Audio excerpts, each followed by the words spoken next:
My sme s manželom uvažovali o nejakej inej škole než klasickej, takže sme sa rozmýšľali nad rôznymi alternatívnymi školami. Boli sme na dni otvorených dverách vo Waldorfe. Veľmi nás to zaujalo s manželom, takže sme sa rozhodli preto dať synka do prvej triedy tam. Zaujal nás ľudský prístup, úplne iný spôsob učenia, striedanie fyzickej a psychickej aktivity. Proste nás to zaujalo. Predtým som o Waldorfe nič nevedela, ale na základe týchto dňoch sme tam proste si nadali. A môžem povedať, teraz je v 3. ročníku, že to bolo najlepšie rozhodnutie, pretože synček mal problémy so sústredením, prijali ho v tríde s otvorenou náručou. Všetky problémy sme vyriešili.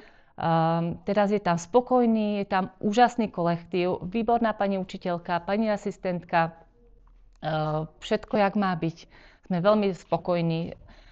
Zaujali nás kreatívne veci, ktoré robia vo Waldorfe. Syn robí rukodelné práce, ktoré nedelal, pletie na prstoch, hrá na flétne. Takže rozvoj je tam úplne nejaký iný než v klasickej škole, za čo sme veľmi radi a preto sme dali do 1. ročníku ešte aj dcerku. Takže dcerka zatím je tam 2 mesiace, zatím spokojná, prichádza domov so spievaním, majú angličtinu hneď v 1. ročníku, čo veľmi oceňujem. Príde proste s anglickými slovíčkami, nadšená a toto nadšenie ešte pretrváva aj u syna v 3. ročníku. Takže sme radi a dúfam, že to nadšenie pretrvá až do 9. ročníku.